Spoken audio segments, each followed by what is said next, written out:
오늘은 주의 길을 준비하라라는 제목으로 함께할 말씀을 살펴보겠습니다. 오늘부터 본격적으로 누가복음을 살펴보려고 합니다.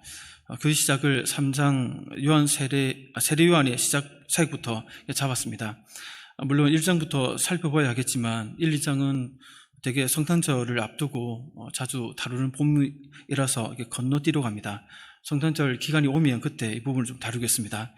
누가복음은 이제 1장, 2장에서 주로 방금 말씀드린 것처럼 예수님의 탄생, 전후 사건과 함께 어린 시절이 소개됩니다. 그러면서 오늘 본문부터 4장 13절까지는 이제 장성하신 예수님께서 인자로서 죄인들을 구원하시기 위해 공생애를 준비하는 그 내용이 나옵니다. 오늘 본문은 그 시작 부분이죠. 예수님의 선구자인 세례 요한의 사역을 소개하고 있습니다. 그런데 저자 누가가 예수님의 사역을 언급하기에 앞서 세례 요한의 사역을 먼저 언급하고 있는데 이것은 그 이유가 있습니다. 누가는 사도행전도 이렇게 기록했죠. 누가행전 이렇게 표현하는데 고넬레 집에서 설교했던 베드로는 사도행전 10장 37절에서 이렇게 선포하였습니다. 곧 요한이 그 세례를 반포한 후에 갈릴리에서 시작하여 온 유대에 두루 전파된 그것을 너희도 알거니와 이렇게 얘기합니다. 그러니까 요한이 물 세례를 반포한 후에 갈릴리에서 시작하였다 이렇게 얘기하죠. 그러니까 세례 요한의 사역에서부터 그리스도의 복음이 본격적으로 시작되었다고 누가는 이렇게 보고 있는 것이죠. 그래서 세례 요한의 사역부터 예수님의 공생의 준비 기간에 포함시켜서 소개하고 있다는 것입니다. 누가는 메시아의 길을 준비함으로써 구약시대를 끝내고 신약시대를 새롭게 여는 세례 요한의 사역을 예수님의 사역의 연속선상에서 이해한 것입니다. 이러한 이해는 1장 5절부터 2장 52절에서 세례 요한의 출생 그리고 예수님의 탄생 이 두 사건을 번갈아 가면서 소개한 사실에서도 이렇게 확인할 수 있다는 것입니다. 그래서 누가는 세례 요한의 사역의 이러한 역사적 배경, 또 그 시작, 또 메시지, 또 그리스도에 대한 증거, 투옥 이런 내용들을 구체적으로 소개해서 어떻게 주의 길을 준비하고 있는지를 우리에게 알려주고 있습니다. 그런데 이러한 세례 요한의 등장은 이미 구약에서 이사야 선지자가 선포한 예언이 성취된 것으로 누가는 이해하고 있습니다. 이따가 구체적으로 살펴보겠지만 세례 요한의 등장과 사역은 구약의 예언대로 이루어진 사건입니다. 요한은 백성들로 하여금 죄를 깨닫게 하고 회개케 해서 메시아를 맞이할 수 있도록 그 마음을, 그 길을 닦는 그 역할을 하였습니다. 그러면서 메시아를 소개하고 있는 것이죠. 이러한 세례 요한에 대한 기본적인 이해 속에서 오늘 본문을 통해 우리에게 주시는 교훈을 살펴보고자 합니다. 성도로 부르심을 받은 우리에게도 세례 요한의 그 길처럼 주의 길을 준비케 하는 그 역할이 주어져 있다는 것입니다. 세례 요한이 사람들로 하여금 예수님을 믿도록 준비케 한 삶을 살았듯이 오늘날 성도들도 사람들이 예수님을 믿을 수 있도록 준비케 하는 그 삶을 살아가야 한다는 것을 우리에게 말씀하고 있습니다. 그렇다면 성도 여러분, 우리는 어떻게 해야 사람들로 하여금 예수님을 믿도록 그들의 마음을 준비케 하는 그 일을 할 수 있을까요? 먼저 우리 자신의 심령부터 다스려야 합니다. 하나님 말씀이 항상 우리의 심령에 임할 수 있도록 가난한 심령을 지녀야 한다는 것이죠. 하나님 말씀은 빈들 같은 가난한 마음에 임하기 때문입니다. 지금 세례 요한의 심령이 이와 같습니다. 2절 후반절에 보면 하나님의 말씀이 빈들에서 사가랴의 아들 요한에게 임한지라 이렇게 얘기합니다. 하나님의 말씀이 빈들에 있는 요한에게 임하죠. 이렇게 임한 이유를 알려면 임하지 않은 자들에 대해서도 살펴볼 필요가 있습니다. 1, 2절에 보면 하나님 말씀과 상관없는 자들이 먼저 쭉 소개됩니다. 1절에 보시면 디베레오 황제가 통치한 지 15해 곧 본디오 빌라도가 유대의 총독으로 헤롯이 갈릴리의 분봉왕으로 그 동생 빌립이 이두레와 드라고니 지방의 분봉왕으로 우사니아가 아빌레네의 분봉왕으로 안나스와 가야바가 제사장으로 있을 때에 소개합니다. 이들은 세례 요한이 사역을 시작할 당시에 로마와 유대의 종교적, 정치적 지도자들이었습니다. 로마는 초대 황제인 아구스토가 죽고 그 양아들인 티베료가 AD 14년에 즉위해서 다스리고 있었습니다.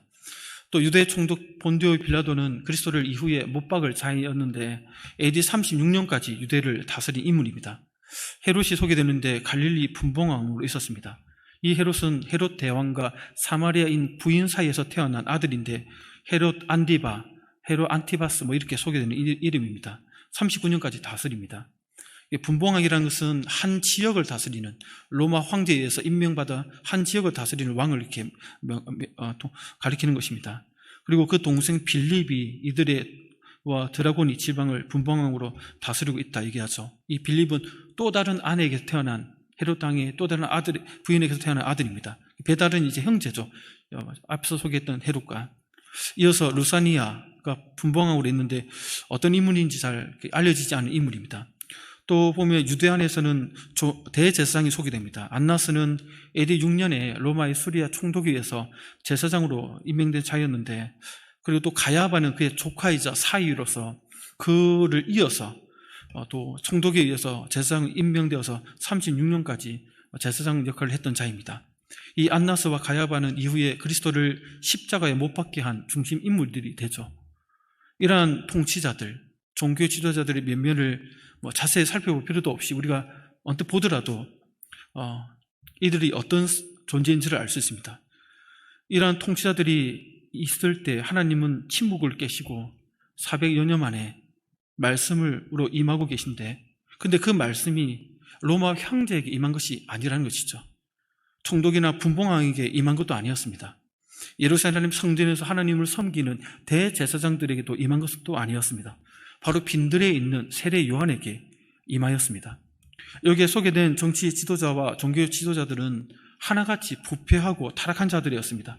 이들의 마음에는 탐욕과 하나님을 대적하는 마음으로 가득 차 하나님의 말씀이 임할 수 없는 자들이었습니다. 이들은 가난한 마음을 가질 수 있는 그런 빈들의 삶이 없었던 것이죠. 하나님의 말씀이 임한 세례 요한에게는 마음이 가난해질 수밖에 없는 빈들의 삶이 있었습니다. 여기서 빈들은 문자 그대로 아무것도 없는 빈 땅을 의미하죠. 흔히 광야라고 얘기합니다. 광야, 성경에서. 광야에는 이러한 정치가들의 겉모술수도 없고 세상의 탐심도 없는 땅이었습니다. 그렇게 빈들은 가난한 마음을 가질 수 있는 최적의 장소였죠. 요한은 어릴 때부터 빈들에서 생활하며 자랐다 얘기합니다. 이것은 요한이 자신이 받은 사역을 감당하기 위해 반드시 필요한 삶의 장소였던 것입니다. 요한의 사역은 아버지 사가랴의 예언에서도 잘 드러납니다. 누가복음 1장 76에서 80절인데 우리 같이 한번 읽어보겠습니다. 시작. 이 아이여, 내가 지극히 높으신 이의 선지자라 일컬음을 받고 주 앞에 앞서가서 그 길을 준비하여 주의 백성에게 그 죄 사함으로 말미암는 구원을 알게 하리니 이는 우리 하나님의 긍휼로 인함이라. 이로써 돋는 해가 위로부터 우리에게 임하여 어둠과 죽음의 그늘에 앉은 자에게 비치고 우리의 발을 평강의 길로 인도하시리로다 하니라. 아이가 자라며 심령이 강하여지며 이스라엘에게 나타나는 날까지 빈들에 있으니라. 아멘. 그러니까 요한의 사역은 분명하죠. 지극히 높으신 이의 선지자라 부르심을 받았고 주 앞에 앞서 가서 그 길을 준비하여 주의 백성에게 죄 사함으로 구원을 알게 하는 사역을 감당했다는 것이죠. 이런 사역을 위해 아이일 때부터 부르심을 받을 때까지 빈들에서 그는 생활하였습니다. 요한은 메시아의 길을 준비하기 위해서 특별히 세상에 태어났지만 그렇다고 해서 태어나자마자 사명을 감당한 것은 아니었습니다. 요한은 축복된 탄생에도 불구하고 광야에서 연단을 받아야 했습니다. 일정 기간 동안 혹독한 훈련이 그에게 있었던 것이죠. 이 광야 기간을 지내는 동안 사역을 감당하기 위한 훈련과 연단의 시간을 그는 보냈던 것입니다. 빈들이라고 불리는 광야는 동시에 하나님의 구원과 관련된 상징성이 있는 장소이기도 합니다.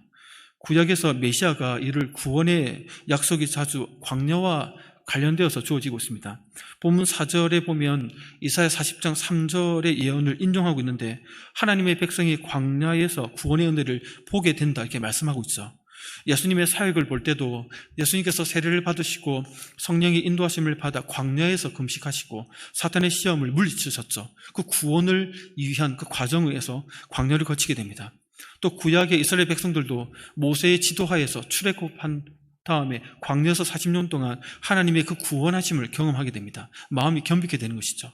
이렇게 볼 때 빈들 곧 광야에 머물렀다는 것은 세례 요한의 입장에서 보면 메시아의 앞길을 준비하는 선지자로서 그가 준비된 그의 마음이 말씀이 임할 수 있도록 준비되었을 뿐만 아니라 또한 메시아가 가져오는 구원을 받아들일 수 있도록 그 마음이 낮아지는, 그래서 그 구원을 받아들일 수 있는 그러한 마음가짐이 이루어지는 장소였다는 것입니다.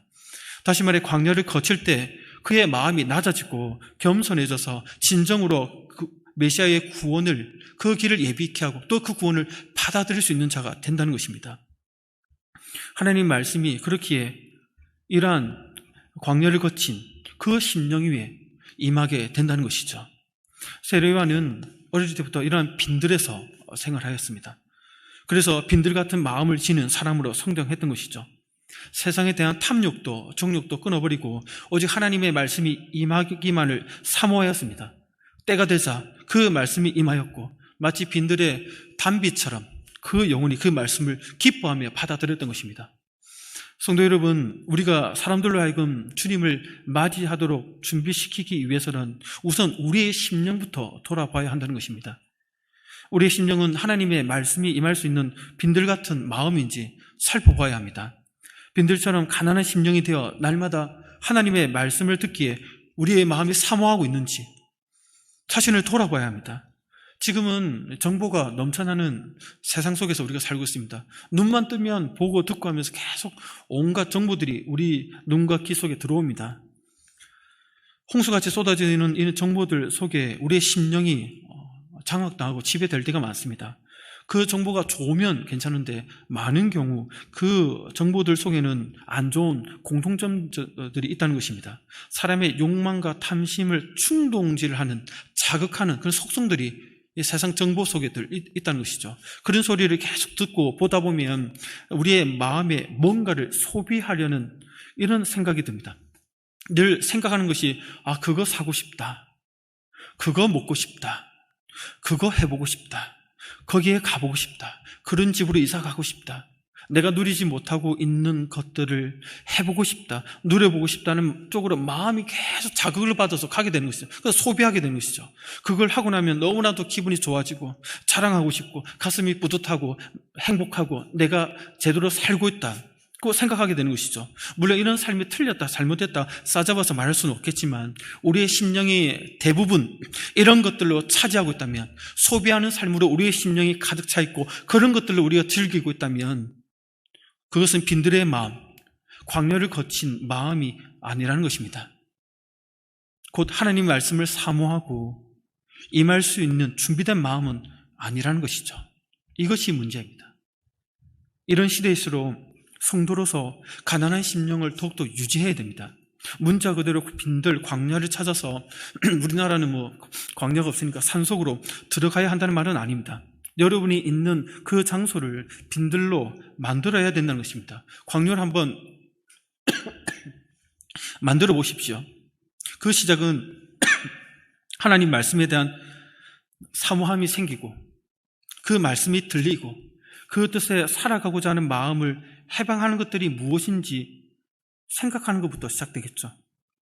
그것을 생각해보고 그것들이 드러나면 그것을 과감하게 끊을 건 끊고 끌 건 끄고 멈출 건 멈추고 멀리할 건 멀리하고 절제할 건 절제하면서 여러분들이 있는 그곳이 그렇게 하다 보면 곧 빈들이 되고 광야가 되리라 믿습니다. 하나님의 말씀을 사모하고 그 말씀이 들리고 말씀에 따르는 삶에 있어서 다른 어떤 것과도 타협하지 않는 우리의 성도님들이 되시길 소원합니다. 계속해서 보겠습니다. 우리는 성도로서 이렇게 환경적으로 말씀의 힘을 얻을 수 있도록 이렇게 좀 조성을 해야 됩니다. 그런 다음에 주의 길을 준비케 해야 되는 것이죠. 어떻게 하는 것이 준비케 하는 것일까요? 이를 위해서 복음을 위한 적극성을 띄어야 한다는 것입니다. 소극적이고 갈등하고 고민하는 단계를 넘어서야 됩니다. 복음을 전하는 이 일에 있어서. 복음을 위한 적극성은 세례 요한의 사역에서 잘 드러납니다. 3절에 보시면 이렇게 얘기하죠. 우리 3절 같이 한번 읽어볼까요? 시작. 요한이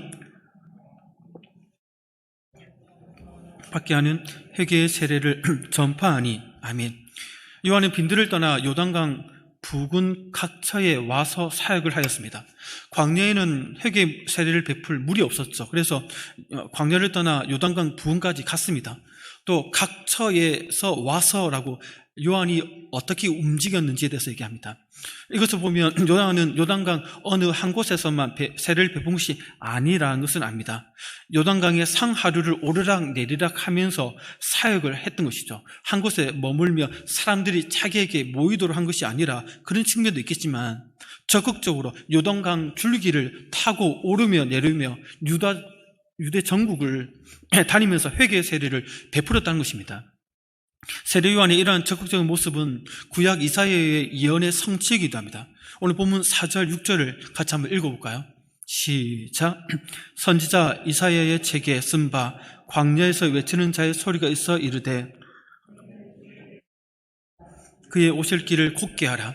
모든 골짜기가 메워지고 모든 산과 작은 산이 낮아지고 굽은 것이 곧아지고 험한 길이 평탄해질 것이요 모든 육체가 하나님의 구원하심을 보리라 함과 같으니라. 아멘. 이사야의 예언은 본래 이스라엘 백성들이 바벨론 포로 생활을 청산하고 유대 땅으로 돌아올 때, 귀환할 때 주어진 말씀이었습니다. 귀환할 때 그들과 함께 돌아오실 이스라엘의 참 왕이신 여호와의 길을 준비하라는 말씀입니다. 고대에는 왕이 어느 지역으로 행차할 경우 선구자가 앞서 가서 왕이 탄 마차가 지나가기 쉽도록 주변 사람들을 모아서 그 길을 평탄하게 하였습니다. 이러한 왕의 선구자의 사명을 세례 요한이 받았다는 것이죠. 세례 요한은 메시아가 곧 오실 것을 사람들에게 알리고 그들의 마음의 길을 바르게 고쳐서 메시아를 영접할 수 있도록 이 합당한 존재들로 준비시킨 그 사명을 세례 요한은 알고 적극성을 띄었다는 것입니다.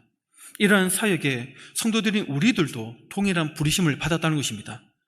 물론 세례 요한과 똑같이 해야 한다는 것은 아닙니다. 예수님의 제자들이 예수님이 승천하기 전에 너희는 가서 모든 족속을 제자를 삼아라. 아버지와 아들과 성령의 이름으로 세례를 베풀고 내가 너에게 분부한 모든 것을 가르쳐 지키게 해라고 말씀을 주셨죠. 지상명령 우리에게 주셨습니다. 동일한 맥락에서 세례 요한의 삶을 볼 때 우리도 동일한 선상에서 복음을 전할 때 같은 전함에 있어서 부르심을 받았고 이것을 확신하고 여기에 대한 적극성을 세례 요한처럼 우리도 띄어야 한다는 것이죠. 복음을 전하여 사람들이 예수님을 영접할 수 있도록 그 길을 준비하는데 우리 모두가 부르심을 받았다는 이 사실을 확신하고 적극성을 띄어야 됩니다. 물론 방식은 사람마다 다르겠죠. 그래서 복음에 대한 적극성은 기질적으로 에너지가 넘치는 자만이 가지는 것이 아닙니다. 적극적이고 호전적이고 막 낯을 안 그리고 사람들의 말을 잘 붙이고 이런 사람들만 하는 것이 아닙니다. 성격이 소심하든지 내성적이든지 말주변이 없든지 낯을 가리든지 상관없습니다. 적극성을 가진다는 말은 내가 이러한 예수 주님으로 부르심을 받았다, 세움을 받았다라는 사실을 확신하고 내가 가진 은사에 합당하게 때론 과감하게 때론 조용하게 내게 주신 지혜와 은사를 따라서 복음을 전하는 일에 적극적인 태도를 가지는 것을 얘기하는 것입니다. 물론 세례 요한의 물세례 사역에서도 알 수 있듯이 나의 적극성에 의해서 그 사람의 구원이 결정되는 것은 아닙니다. 하나님께서 창세전에 택한 자들은 믿게 될 것이고 아닌 자들은 버림받게 될 것입니다. 우리는 모르죠. 하지만 그 일에 우리는 이 일을 전하는 일에 부르심을 받았다는 이런 적극적인 마음이 필요하다는 것입니다.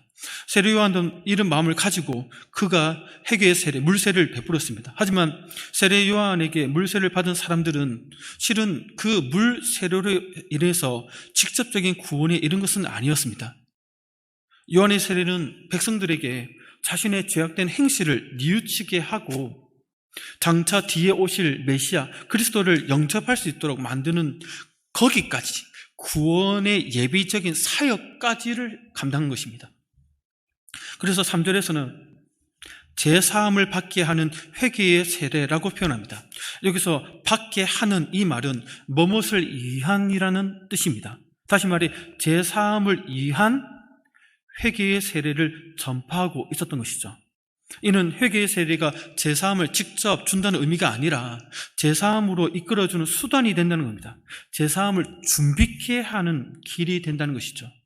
그래서 사도행전 19장 1절 6절에 보면 사도 바울이 에베소에서 복음을 전할 때 어떤 제자들에게 무슨 세례를 받았냐 물어보니까 요한의 물 세례를 받았다 얘기합니다. 그래서 그들에게 사도 바울이 주 예수의 이름으로 세례를 베푸니 이렇게 얘기합니다.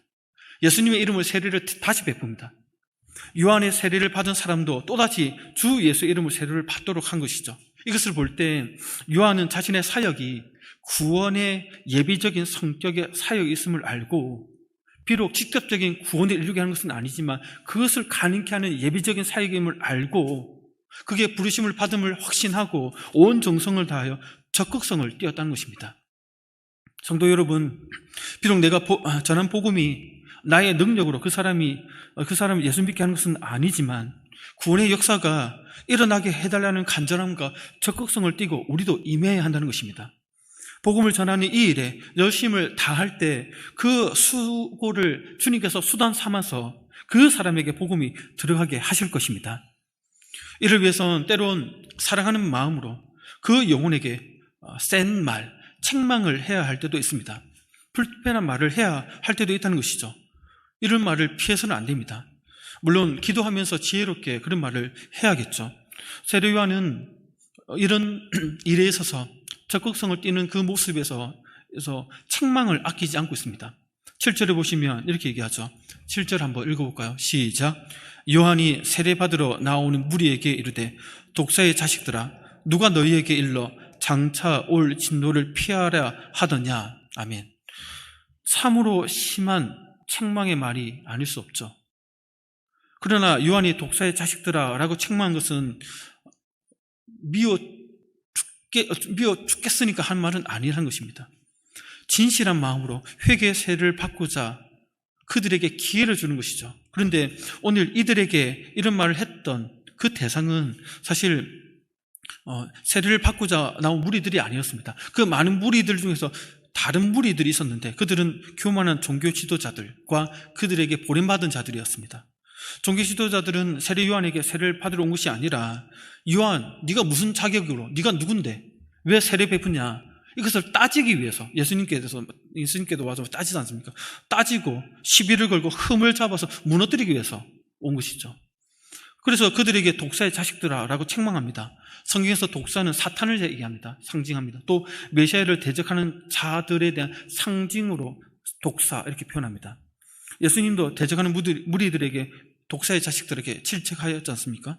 그렇다면 요한은 왜 이렇게 극단적인 책망을 하였을까요? 단지 대적하니까 그것을 넘어서서 회개할 수 있는 기회를 주는 겁니다. 회개할 기회가 별로 남아있지 않았기 때문에 얼른 이 회개의 심판의 메시지를 듣고 돌이키라는 것이죠. 이런 안타까움이 있습니다. 그래서 세례 요한은 9절에 보면 이렇게 얘기하죠. 9절. 이미 토끼가 나무 뿌리에 놓였으니 좋은 열매 맺지 아니하는 나무마다 지켜 불에 던져지라 경고하고 있습니다.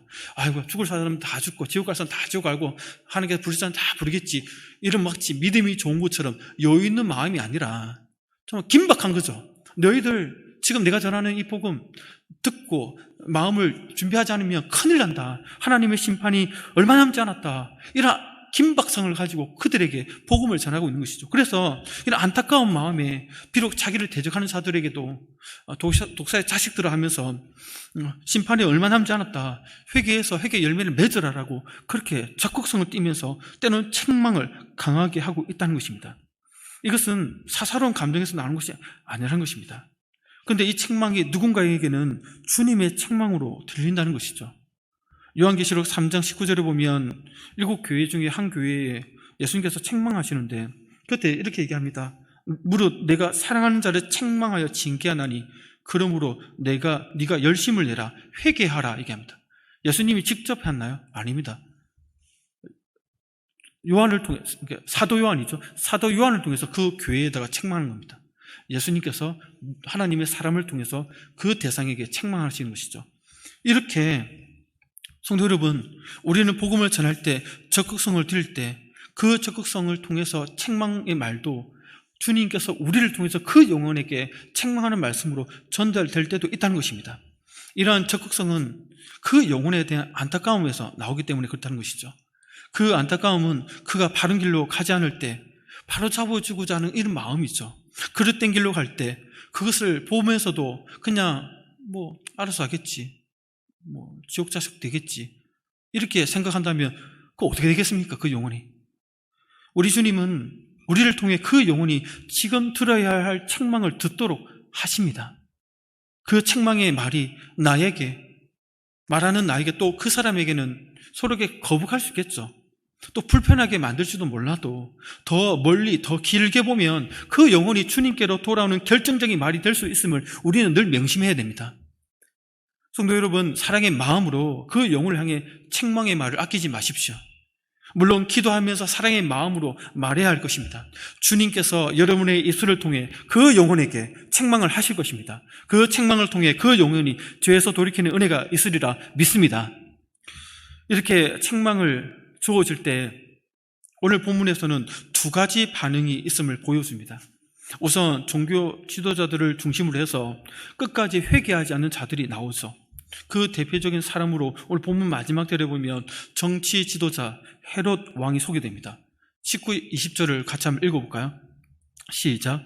분봉왕 헤롯은 그의 동생의 아래 헤로디아의 일과 또 자기가 일로 말미암아 요한에게 책망을 받고 그 위에 한 가지 악을 더하여 요한을 옥에 가두니라. 아멘.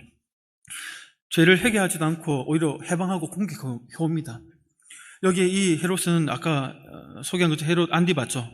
당시 갈릴리 지방에 다스리고 있었는데 헤롯은 난잡한 생활로 인해서 백성들에게 원성을 많이 들었던 왕이라고 역사가들은 증언하고 있습니다.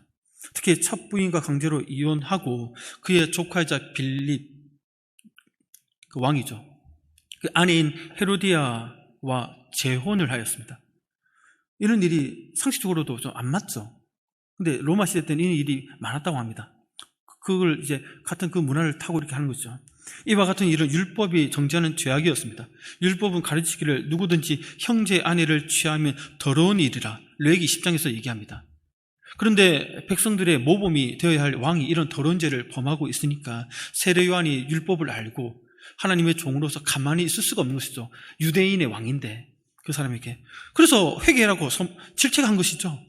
헤롯은 회개 대신에 어떻게 합니까? 요한의 입을 다물게 하려고 툭 시켜버린 겁니다. 입을 안 다무니까. 이와 관련해서 오늘 본문은 그 위에 한 가지 악을 더하여 요한을 옥에 가둔다 이렇게 얘기하는데, 요한에게 없던 죄를 덧붙여서 가뒀다는 의미라기보다는 1차적으로 헤롯 왕이 원래 불륜, 각종 악행으로 죄가 많았는데 여기에 요한을 옥에 가두는 죄까지 범하고 있다, 더하고 있다는 것을 말씀하고 있습니다. 헤롯의 죄악은 여기서 그치지 않고 나중에 요한을 참수해버리죠. 목을 잘라 죽여버립니다. 이렇게 하나님의 종을 대적하고 그리스도를 대적하는 사탄의 하수인 역할을 하면서 끝까지 회개를 거부하고 복음을 대적하는 자들도 나올 수 있습니다. 동시에 어떤 자들은 돌이켜 회개의 자리로 나오기도 합니다. 세례 요한의 책망과 회개의 메시지들은 더 많은 무리들은 오히려 요한에게 더 가까이 다가와서 묻습니다. 그러면 우리가 무엇을 하리까? 무리들이 묻는 것이죠.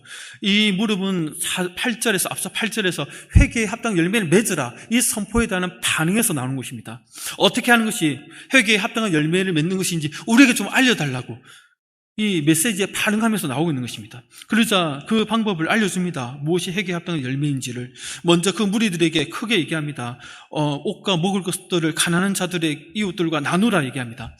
이 말이 무엇입니까? 당시 백성들 중에 로마의 수탈, 종교 지도자들의 착취로 인해서 가난한 자리 엄청 많았습니다. 그러니까 예수님께서 오병이어를 일으켜 주셨을 때 먹을 거 한 끼 해결해 주니까 왕으로 모셔야겠다면서 다들 막 난리가 났지 않습니까? 먹는 거 하나 때문에 왕으로 세우겠다. 그 정도 먹고 사는 문제가 정말 힘들었습니다. 그래서 역사가들에 의하면 당시 서민들 중에 하루에 2끼를 먹으면 괜찮게 사는 부류로 취급받을 정도였습니다.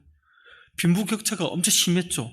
그래서 율법에도 보면 가난한 내 동족에게 그들의 필요를 채워주라고 레위기 25장에서도 명하고 있는데, 이런 것들을 다 이 부자들이, 돈 있는 사람들이 지키지 않는 것이죠.